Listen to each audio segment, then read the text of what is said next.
할렐루야. 오늘은 12월 31일 주일입니다. 오늘 우리에게 준 하나님 말씀은 시편 99편 8절 말씀입니다. 제가 봉독하겠습니다. 여호와 우리 하나님이여, 주께서는 그들에게 응답하셨고 그들의 행한 대로 갚기는 하셨으나 그들을 용서하신 하나님이시니이다. 아멘. 오늘 본문인 시편 99편의 핵심은 하나님의 거룩하심에 있습니다. 시편 기자는 오늘 하나님이 거룩하시다는 말을 무려 3번이나 강조하며 반복합니다.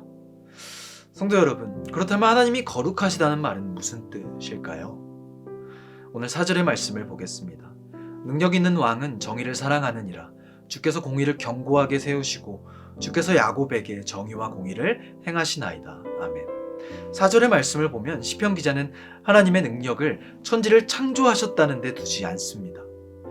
하나님이 홍해를 가르시고 죽은 자를 살려내신 것에 하나님의 능력이 있다고 말하지 않습니다. 시편 기자는 우리의 예상과는 다르게 하나님의 능력이 정의를 사랑하시는 데 있다고 말합니다. 세상의 신들과 하나님의 차이가 무엇일까요? 세상의 신들은 이렇게 말합니다. 나를 잘 섬기면 그에 합당한 기적이 따른다고.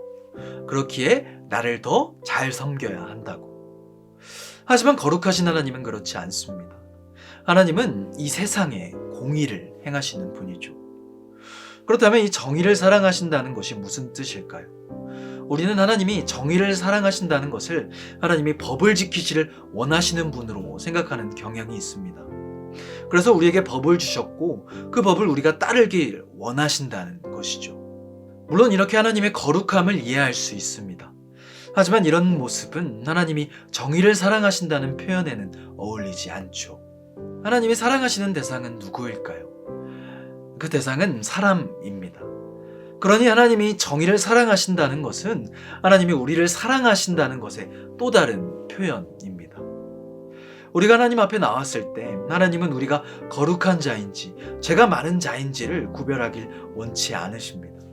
하나님의 관심사는 오직 어떻게 하면 이들을 더 거룩하게 만들 수 있을까? 어떻게 하면 이들을 구원받게 할 수 있을까에 있죠. 또 이어서 시편 기자의 표현대로 말하면 하나님은 공의를 견고하게 세우시고 야곱에게 공평과 정의를 행하셨습니다. 하나님께서는 왜 이렇게 정의와 공평을 세우시려 하시는 것일까요? 그 이유는 눈물을 흘리는 사람, 애통한 사람, 버림을 받은 사람이 이 땅에 없기를 원하시기 때문입니다. 하나님께서 이 땅에 정의와 공의가 이루어지시길 원하시는 단 하나의 이유는 힘이 없어서, 배운 게 없어서 소외를 당하고 고통을 당하는 사람들이 한 사람도 없기를 바라시기 때문입니다. 많은 성도님들이 거룩해지려고 애를 씁니다. 그런데 우리가 거룩해지려 애를 쓸수록 많은 사람들이 죄를 짓지 않고 방탕한 옛삶을 청산하고 성경을 많이 보고 또 기도를 많이 하는 것으로 생각합니다. 하지만 이 거룩에 대한 의미를 이러한 것들로 생각하면 우리는 바리새인들과 같아질지도 모릅니다. 바리새인들이 어떤 인물들이었습니까?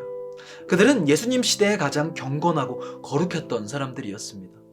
그러나 그들의 모습은 가늠하다 들킨 여인을 광장에 끌어내어 돌을 들어 그를 치려 했던 사람들이었죠. 이것이 그들이 가졌던 거룩함이었습니다. 그들의 거룩함은 죄인들을 용납할 수 없었죠. 그들은 이런 죄인들과 한 동네에조차 함께 살 수 없었던 것입니다.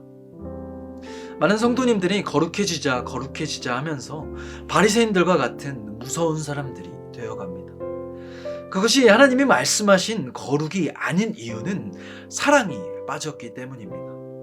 하나님은 거룩하시지만 정의를 사랑하신다고 하셨습니다.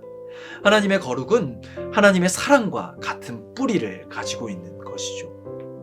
시편 99편은 두 고백을 계속해서 반복합니다. 하나님을 찬양하라. 하나님은 거룩하시다. 하나님의 거룩이 바리새인과 같은 거룩이라면, 악한 것을 보지 못하는 거룩이라면 이 두 말은 함께 쓰일 수가 없습니다. 우리는 죄인이기에 하나님 앞에 나아갈 수가 없는 것이죠. 만약 하나님이 바리새인과 같은 거룩함을 가지고 계신다면 우리가 하나님께 나아갈 때 하나님은 어디서 감히 내 이름을 부르느냐라고 큰 소리 치실 것입니다. 그러나 하나님께서는 우리가 이해할 수 없을 정도로 우리에게 꾸준히 가까이 오십니다. 우리가 거룩하지 않아 우리가 하나님을 외면하고 어려워해도 하나님은 계속해서 우리에게 가까이 오십니다. 그래서 예수 그리스도를 보내시고 또 그런 예수님은 우리를 위해 모든 죄를 짊어지시고 십자가에서 죽음을 맞이하셨죠. 다시 말해 하나님의 거룩은 우리가 일반적으로 생각하는 거룩과는 다른 것입니다. 하나님의 거룩은 말할 수 없이 더러운 우리를 하나님의 은혜로 깨끗하게 씻으시고 우리를 거룩한 자로 세우시려 하신다는 것입니다. 즉 사랑인 것이죠. 하나님의 거룩은 하나님의 사랑과 함께 가는 것입니다. 또 6절의 말씀을 보면 모세와 아론과 사무엘이 하나님을 섬겼던 이야기가 나옵니다. 어떻게 더러운 사람이 거룩한 하나님을 섬길 수 있으며 어떻게 기도한 것마다 하나님이 이들의 기도를 다 들어주실 수 있을까요? 시편 기자는 그 이유를 말하길 7절에서 그들이 하나님의 계명과 율례를 모두 지켰기 때문이라고 말합니다. 그들은 하나님의 율례와 계명을 다 지킨 사람들입니다. 물론 그들이 완벽한 것은 아니죠. 오늘의 말씀 속에서도 하나님은 그들이 잘못했을 때 그들을 징계하셨다고 말씀하십니다. 하나님은 거룩하신 하나님이시기에 불의를 용납하실 수가 없으십니다. 그러나 또 말씀하시기를 하나님은 그들을 반드시 용서하셨다는 것이죠. 하나님이 반드시 그들을 용서하셨다는 것. 하나님의 거룩하심에는 하나님의 용서와 사랑이 같이 갑니다. 우리가 거룩하다고 말하는 것은 하나님의 율례와 계명을 지키는 것입니다. 모세와 아론과 사무엘이 그랬던 것처럼 말이죠. 성도 여러분, 그러면 하나님의 율례와 계명이 무엇입니까? 그 핵심이 무엇일까요? 그것은 하나님을 내 목숨을 다해 사랑하고 내 이웃을 내 몸과 같이 사랑하는 것입니다. 그러니 하나님의 계명과 율례를 잘 지키는 것은 사랑하는 것입니다. 오늘은 한 해의 마지막 날입니다. 성도님들, 만족스러운 한 해를 보내셨나요? 분명 올 한 해를 보내시면서 뿌듯했던 기억도 있으셨을 것이고 아쉬웠던 기억도 있으셨을 것입니다. 그럼 하나님이 보시기엔 우리의 한 해가 어떠셨을까요? 오늘 하나님은 분명히 말씀하십니다. 첫째 되는 계명도 둘째 되는 계명도 사랑하는 것이라고. 바라기는 새로운 2024년에는 하나님을 더욱 사랑하고 이웃을 더욱 사랑함으로 더 거룩해지는 저와 성도님들이 되시길 바랍니다.